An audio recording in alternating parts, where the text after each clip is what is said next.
नमस्कार एवं उत्तर प्रदेश में आपका स्वागत है। मैं हूं सुधांशु सारस्वत और सबसे पहले नजर हेडलाइंस पर।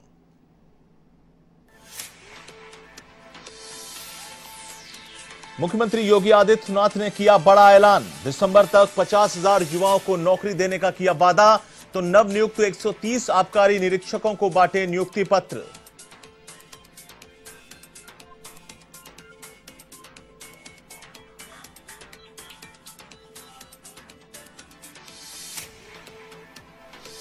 उत्तर प्रदेश में बकरीद की रही धूम। मस्जिदों में 50-50 के समूह में पढ़ी गई नमाज। ईदगाह पर मुबारकबाद देने पहुंचे उप मुख्यमंत्री दिनेश शर्मा, तो मुख्यमंत्री योगी और राज्यपाल आनंदीबेन पटेल ने भी दी बधाई।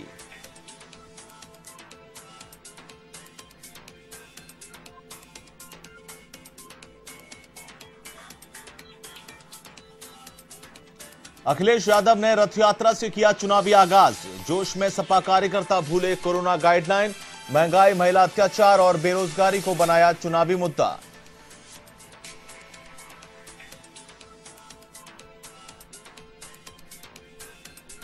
यूपी शिक्षक भर्ती में आरक्षण का समर्थन करने पहुंचे भीम आर्मी चीफ चंद्रशेखर। सरकार से की शिक्षक भर्ती में आरक्षण देने की मांग। छात्रों पर लाठीचार्ज की निंदा।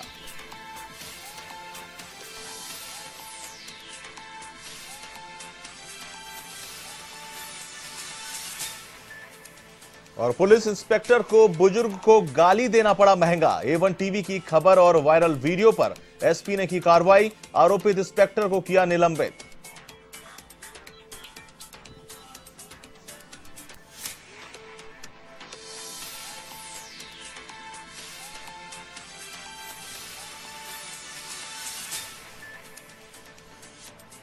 और अब खबरें विस्तार से। उत्तर प्रदेश में मिशन रोजगार के तहत चयनितों को नियुक्ति पत्र बांटने का सिलसिला शुरू हो गया है, जिसके तहत मुख्यमंत्री योगी आदित्यनाथ ने बुधवार को उत्तर प्रदेश लोक सेवा आयोग से चयनित 130 आबकारी निरीक्षकों को नियुक्ति पत्र वितरित किए। नवनियुक्त आबकारी निरीक्षकों को बधाई देते हुए सीएम योगी ने कहा कि लोक सेवा आयोग ने ईमानदारी और पारदर्शिता से चयन किया है। आपको किसी भी स्तर पर किसी सिफारिश की जरूरत नहीं पड़ी होगी। आप सभी की कार्यपद्धति, आचरण और व्यवहार अच्छा रहे, यही अपेक्षा है। उन्होंने कहा कि दिसंबर तक 50,000 नौजवानों को सरकारी नौकरी मिलेगी। योगी आदित्यनाथ ने कहा कि युवाओं के सर्वाधिक संख्या उत्तर प्रदेश में है। युवाओं की ऊर्जा का लाभ देश और प्रदेश को मिले, सरकार की यही मंशा है। यूपी के सभी भर्ती आयोगों को संदेश दिया गया है कि हर किसी भर्ती में पारदर्शिता होनी चाहिए।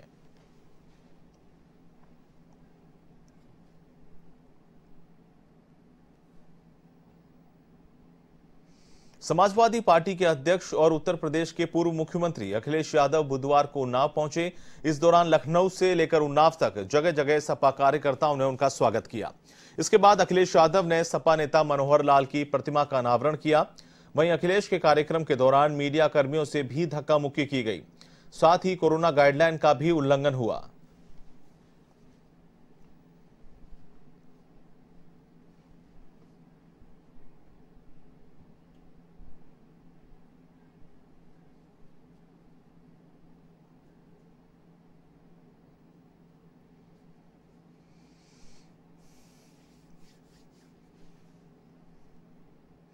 सोशल मीडिया पर वायरल हो रहे इंटोजा के पुलिस इंस्पेक्टर की वीडियो की खबर A1 टीवी पर प्रसारित की गई। इसका बड़ा असर हुआ है। एसपी ग्रामीण हृदय कुमार ने वायरल वीडियो पर संज्ञान लिया और बुजुर्ग को गाली देने वाले इंटोजा जितेंद्र सिंह पर कार्रवाई करते हुए तत्काल प्रभाव से निलंबित कर दिया है। साथ ही मामले में विभागीय जांच कराने के आदेश दिए हैं। आपको बता दें कि A1 टीवी के संवाददाता ने इस वीडियो को लेकर लखनऊ कमिश्नरेट को ट्वीट कर जानकारी दी थी। इसके बाद ही इस पर कार्रवाई हुई और इसकी जानकारी भी दी गई।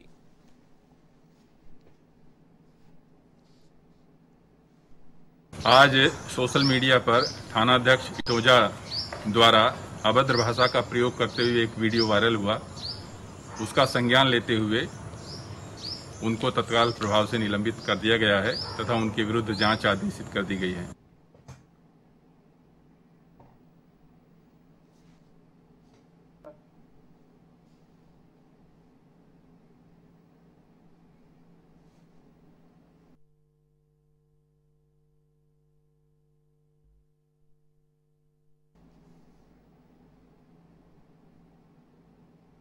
और अब सीधे चलते हैं कैबिनेट मंत्री सिद्धार्थ नाथ सिंह की प्रेस कॉन्फ्रेंस में कि देखते हैं वो क्या कह रहे हैं। इसके बन जाने से जो मऊ, वाराणसी, अयोध्या, आजमगढ़ मार्ग है उसमें ये बाईपास जो बन जाएगा उसमें ये जो है ये जाम से जो जाम है उससे मुक्ति मिलेगी। उसी प्रकार से एक और 13.5 किलोमीटर का है ये जनपद अयोध्या में अयोध्या बेलहर घाट जो है उसके चौड़ीकरण का है, सुदृढ़ीकरण का है और इसके अंदर जो 13.5 किलोमीटर की लंबाई है और इसको 3.25 मीटर की चौड़ाई है, इसको भी 132.87 करोड़ का है। इसकी लागत से ये बन रहा है। इसी प्रकार से जनपद अयोध्या में एक और बाजार है माया बाजार जो कि घनी आबादी में है और यहाँ पे भी वो जाम की स्थिति होती है, तो उससे छुटकारा पाने के लिए एक 3 किलोमीटर लंबाई का भी बाईपास तैयार किया जा रहा है जो कि 61.33 करोड़ का है।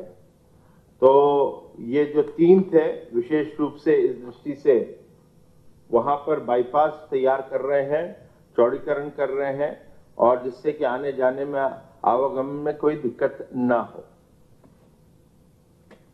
इसी तरह मथुरा के अंदर भी जनपद मथुरा में कोसी, नंदगांव, बरसाना, गोवर्धन, सौख, मथुरा एवं मथुरा राया तक मार्ग, ये एक्चुअली यमुना एक्सप्रेस से जो जोड़ता है ये रास्ता वो है जो कि इसकी लंबाई 82 किलोमीटर के 82 किलोमीटर की है और इसके अंदर भी चौड़ीकरण होना है और इसके अंदर ये पहले से लिया हुआ था और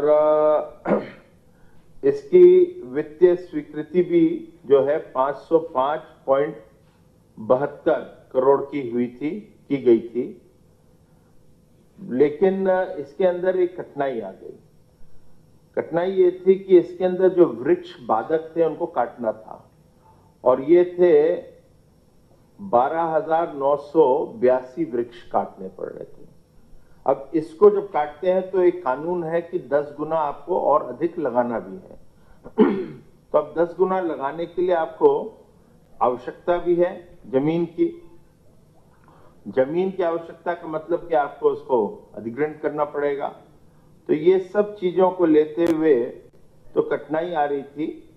तो वहां पर ये देखा गया तो जो 505 करोड़ का हम लोग ने बनाया था एस्टिमेट, तो उसमें 4 लेन का था, तो उसको 4 लेन से अभी हाल में अभी के लिए 2 लेन किया जा रहा है और 2 लेन से जो पेड़ कटेंगे वो 1966, तो जो 12,000 के ऊपर लगभग 13,000 था वो 1966 हो जाएगा। तो उसको 2 लेन किया जा रहा है और उसके लिए जमीन पर्याप्त है। इसका जो फिर अब 505.72 करोड़ का जो 72 करोड़ का है, 505.72 करोड़, वो अब 294.89 करोड़ का हो जाएगा। अगला जो बिंदु है ये भी बाईपास का है, ये अंबेडकर नगर बाजार का बाईपास है। ये भी एक प्रकार से रोड जो है वो अयोध्या ही जाती है जो कनेक्ट करेगी और जो अंबेडकर नगर की तरफ से आते हैं उनको ये कठिनाई होती है, घनी आबादी के कारण वहां पे भी दिक्कत होती है। तो 12.30 किलोमीटर का है और इसकी टोटल लागत जो है 254,254.20 है, 254.20 करोड़ की है।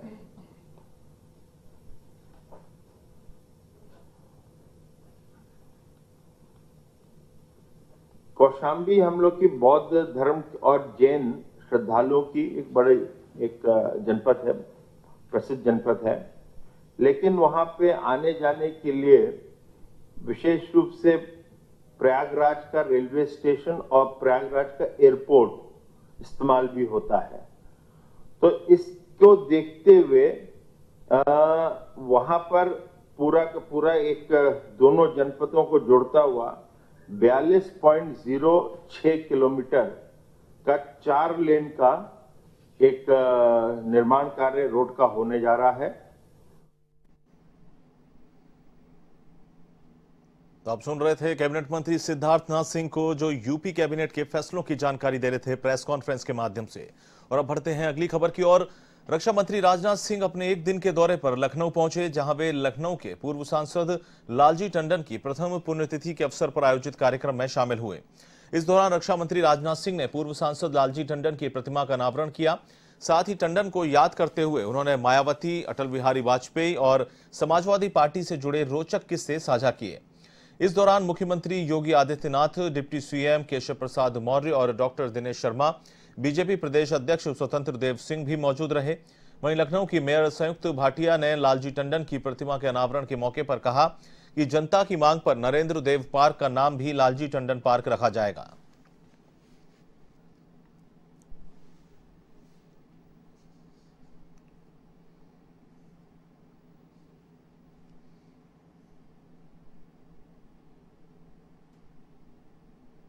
प्रदेश शासन की ओर से, प्रदेश की जनता की ओर से विनम्र श्रद्धांजलि अर्पित करते हुए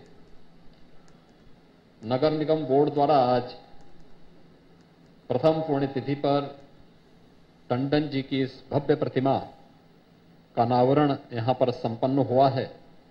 मैं इसके लिए नगर निगम बोर्ड को और खासतौर पर महापौर को हृदय से बधाई देता हूं और नगर निगम बोर्ड की विकास की इस यात्रा को आगे बढ़ाने के लिए अपनी शुभकामनाएं भी देता हूं। सार्वजनिक जीवन में एक लंबा समय, लगभग 60 साल उन्होंने व्यतीत किए। स्वाभाविक रूप से समाज के हर एक तबके में उनके प्रशंसक थे और उन सभी के साथ उनका व्यवहार वही आत्मीयता का था जो अंतिम दिनों में भी उस रूप में देखने को मिलता था। टंडन जी के सानिध्य में यहां नगर विकास मंत्री के रूप में कार्य करते हुए या फिर राज्यपाल के रूप में भी, जब बिहार के वे राज्यपाल थे उस समय मुझे जब भारत सरकार के द्वारा एक कार्यक्रम में नेपाल भेजा गया था तो मुझे जनकपुर में राम जानकी विवाह में कार्यक्रम में भाग लेने का अवसर प्राप्त हुआ था। और अब खबर यूपी के कानपुर देहात से, जहां केंद्रीय राज्य मंत्री साध्वी निरंजन ज्योति ने जनसंख्या नियंत्रण कानून का समर्थन करते हुए इसे वक्त की जरूरत बताया है। उन्होंने कहा कि उत्तर प्रदेश सरकार ने जनसंख्या नियंत्रण को लेकर जो मिशन शुरू किया है वह सराहनीय है। जो लोग इस अभियान पर सांप्रदायिकता और सियासत का तड़का लगाने की कोशिश कर रहे हैं वे देश और समाज के हित के विरोधी हैं। साध्वी निरंजन ज्योति 2 दिवसीय दौरे पर कानपुर देहात पहुंची थी, जहां उन्होंने मूसा नगर में अपने आश्रम पर नवनिर्वाचित पंचायत प्रतिनिधियों और कार्यकर्ताओं के साथ बैठक की।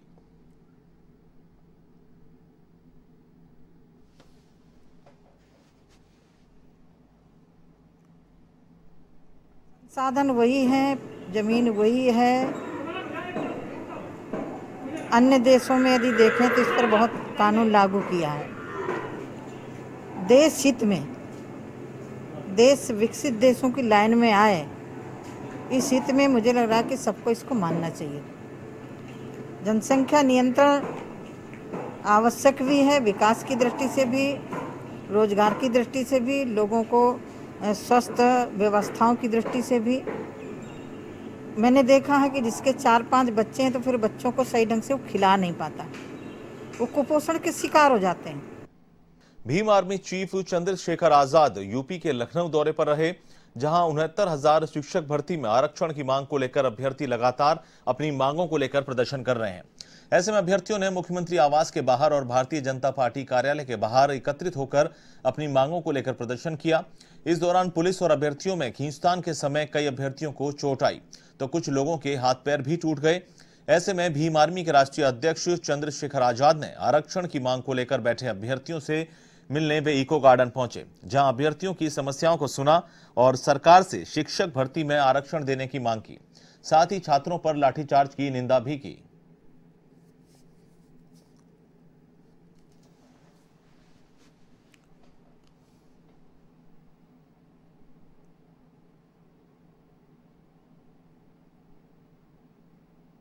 ऐसे वीर योद्धाओं को सुनने, जानने, देखने के लिए एक सिपाही आया है, उनकी बात सुनने के लिए। आज बात जान लिए, बहन बेटियां परेशान है, उनके साथ मारपीट हुई है, किसी का हाथ तोड़ दिया गया है, किसी भाई की गर्दन तोड़ दी गई, किसी की रीढ़ की हड्डी तोड़ दी गई है। ऐसी सरकार नहीं मांगी थी दलित पिछड़ों ने, उन्होंने तो अपने हक देने वाली सरकार मांगी थी। झूठ बोला था कि पिछले वर्ग का मुख्यमंत्री बनाएंगे, हमें दिया स्टूल और कुर्सी दे दी हमारी छीन के अपने आरएसएस बीजेपी के लोगों को। अब हिसाब होगा, जब तक आंदोलन जारी रहेगा हम इस आंदोलन का नेतृत्व खुद करेंगे और एक बड़ा आंदोलन साथियों के सहयोग से चलाएंगे कि मुख्यमंत्री को अपनी गलती का एहसास हो। ये लोकतंत्र है, जनता मालिक होती है, मुख्यमंत्री अपनी गलती माने और हमारी जो सीटें हैं, लगभग 15,000 करीब सीटें हैं, वो 15,000 करीब सीटें हमारे परिवारों को लौटाए। और अब बात करेंगे ईद के मुबारक पर्व की।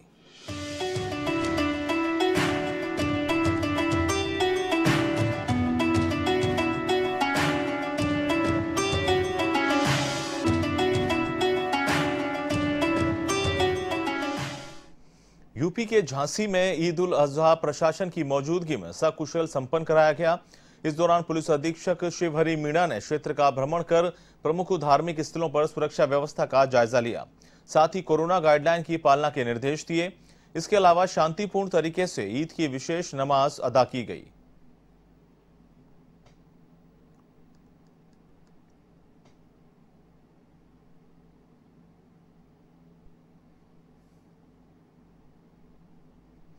ईद उल अजहा यानी बकरीद प्रदेश भर में हर्ष और उल्लास के साथ मनाई जा रही है। कोरोना संक्रमण के कारण इस बार सामूहिक नमाज पर रोक होने के कारण लोगों ने घरों में ही नमाज अदा की। साथ ही वैश्विक महामारी कोविड-19 से निजात दिलाने के साथ देश में अमन चैन कायम रहे, बेहतर तरक्की के साथ लगातार आगे बढ़ें, इसके लिए दुआएं मांगी गई। वहीं एक दूसरे को बकरीद की मुबारकबाद दी तो जिला प्रशासन ने इस दौरान पुख्ता इंतजाम भी किए।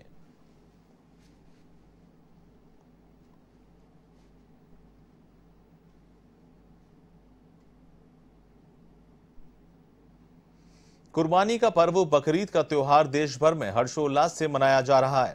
यूपी के ललितपुर में भी लोग एक दूसरे के गले मिलकर बधाइयां दे रहे हैं। वहीं इस दौरान कोरोना गाइडलाइन का भी ध्यान रखा गया। वहीं नमाज के बाद देश में अमन चैन की दुआओं के साथ कोरोना से निजात के लिए मन्नत भी मांगी गई।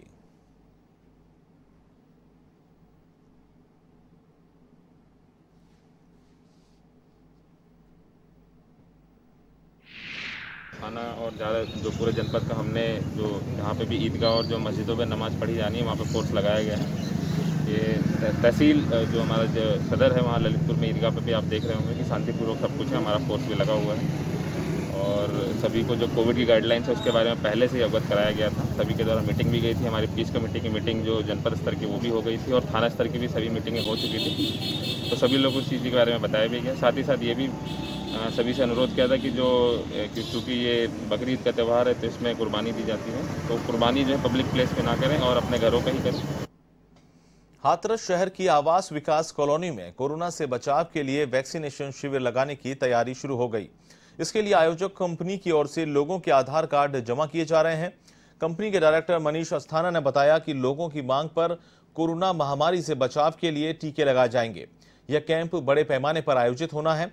उन्होंने लोगों से अपील की है कि अधिक से अधिक शिविर में टीका लगाकर फायदा लें।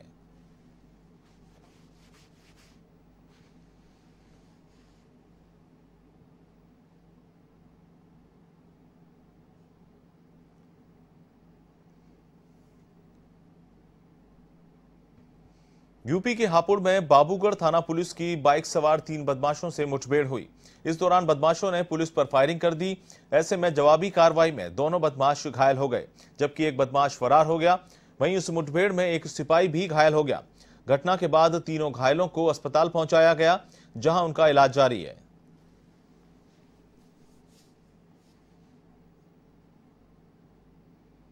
फिलहाल एवं उत्तर प्रदेश में इतना ही। मुझे दीजिए इजाजत। नमस्कार।